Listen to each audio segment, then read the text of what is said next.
Ang susunod na programa ay rated PG. Patnubay at gabay ng magulang ay kailangan sa mga batang manonood. Moira Lacambra, your ultimate slaymate and singer-songwriter here. Many stories of star discoveries have begun in the glorious world of theater. It may be totally different from working behind an on-cam, but the star value and power are still bound to reach the hearts of audiences. For example, how Pepe Herrera got scouted by Miss Charo Santos Concho when he portrayed Tolitz in the iconic play Rock of Ages. Now, let us turn the spotlight to the artist that knows how to tickle our funny bones on stage, on TV, and movies.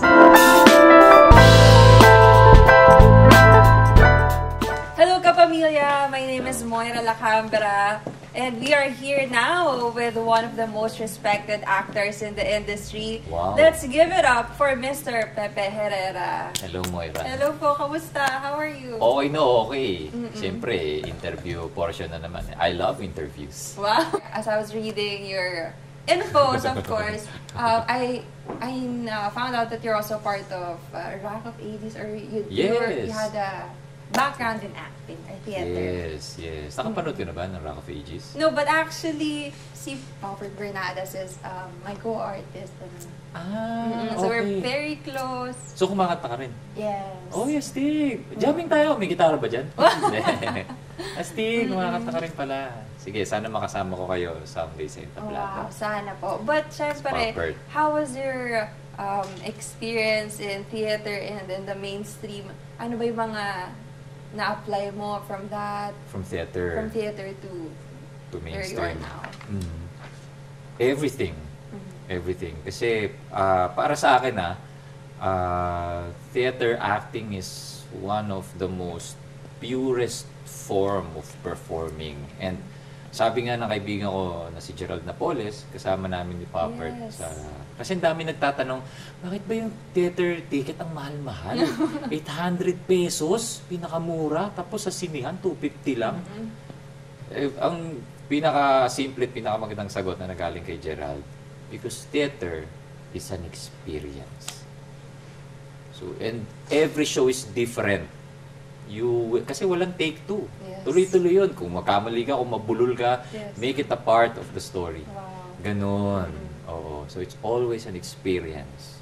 Wow. A spontaneous experience. It's life. Yes. It's life with lights. Yes. Yeah. Pero syempre, we've mentioned about acting already and theater. We want to know more how you started in the industry. Can you tell us more about that? Yun, sabi ko nila, Ma'am Charo, kunin niyo ako. So, pasok na story. Hindi.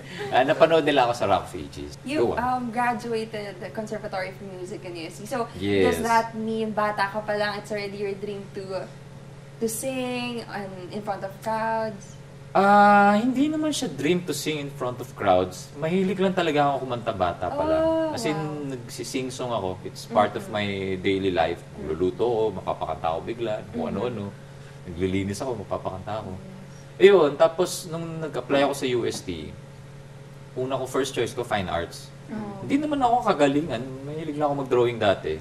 Nakapasa ako. So, nandun na yung sa listahan yung pangalan ko. Tapos sinabi ng nanay ko, anak, ba't di mo try mag-music? Sabi ko, hindi ko alam kung kikita ako dyan eh. Magkakaroon ako ng maraming pera dyan. Yung time na yun, lalo ng goal di ba? Karoon ng maraming pera. Sabi ng nanay ko, anak, kung saan ka masaya, everything else will follow. Wow. Including money. So, yun, sinunod ko yun. So, nagkataon, may audition sa music the same day na nasa listahan yung pangalan ko sa fine arts. Nag-apply ako, nakapasa ako, nandun na ako.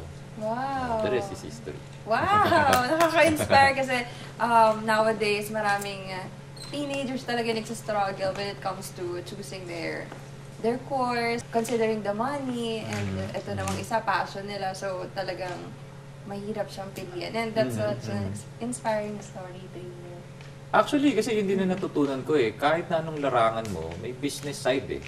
So kung matatap mo lang yung business side ng kahit anong larangan mo, I think that will be a sustainable career. Nag-graduate ako sa Conservatory of Music sa UST. doon naman, we are performing regularly. Yes. Tapos, pagkatapos nun, may nagkaroon ng opportunity sa cruise ship. Oh. Yung ka-choir ko, na si Michael Odomini, after ng first contract niya, pinaasa niya na sa akin yung trabaho niya. Sabi niya, ikaw naman, okay na ako. Waiter ako doon, kasi gusto nilang makakuha ng isang classical singer na waiter.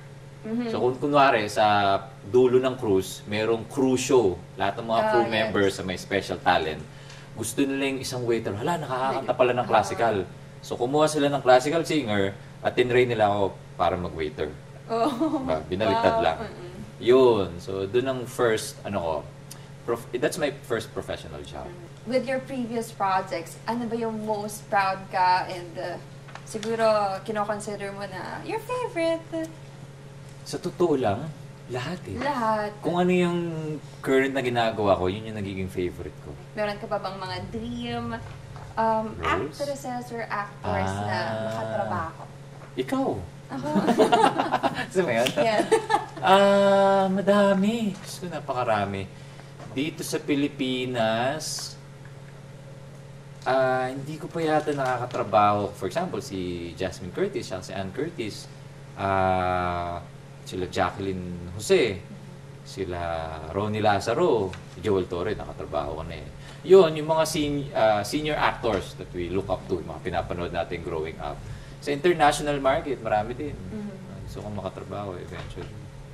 How about in terms of singing? Meron ka bang gustong ma-reach pa or gawin?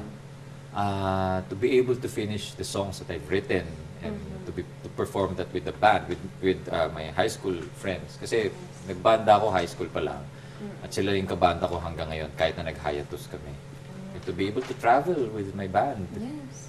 It's the best. I would love to experience that soon, hopefully. You will. Let's claim it. Claim, yeah. What's the most rewarding thing naman that you consider in the show business industry? Being able to portray different characters regularly and sharing different stories regularly. That's one of the best. To be able to experience being a storyteller on a regular basis, tas iba't ibang kwento. Sorry, Tagalog nga pala, no? Minsan kasi, sanay kasi ako mag-English eh. Pero yun, yung tagahatid ng iba't ibang kwento. Tagahayag ng iba't ibang kwento. With your experiences, meron ka bang mga values na natutunan that you're applying now in your daily life or maybe in your career? Wala naman. Wala. Hindi, joke lang. Marami. Siyempre, marami. Nothing is better than your own experience. I mean, siyempre, nakakatulong yung learning from wise people and books, especially. Pero, learning is potent when you apply it. Do you have any thing that you consider as your biggest learning? Staying present. Staying like present. What I'm trying to do now. Just trying to get all the questions properly and answer properly. Yes. Savor each moment. How about the challenges na na-encounter mo? Siyempre, with all the learnings, it comes with challenges as well. Well, sa kahit anong industry naman, uso yung paano ba? How should I put this kindly? There are always, in a stressful environment, there are always energies of other people that can pull you down. Diba? And sometimes, yung mga sinasabi sa ating hindi maganda, it's hard pero you will eventually realize that these are all projection. Hindi porque sinabi kang pangit ka o hindi ka magaling, totoo na yon. Posibleng meron lang talagang pinagdadaan ng matindi din yung nagsabi sa'yo noon. Of course, it takes a lot of years and a lot of strength para makapunta sa ganung mindset. Pero yun, basically, mga ganun. So, sa mga artista na nagsisimula ngayon or sa mga aspiring theater actors or actresses, meron ka bang mapapayo? Kasi every actor, every person has a specific path So siguro ang masasabi ko na lang, I can say you follow my path. If you are inspired and that propels you to do